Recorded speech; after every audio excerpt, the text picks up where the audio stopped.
Hi everyone, welcome back to another video from Crypto Basics. In this video, we will be learning how to download and install Smart Wallet app on your Android device.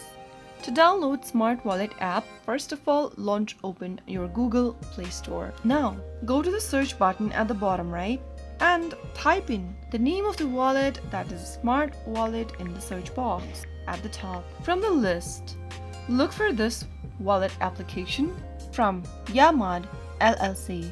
Tap on the install button to start downloading the app and wait for a couple of minutes until the application is done installing on your device.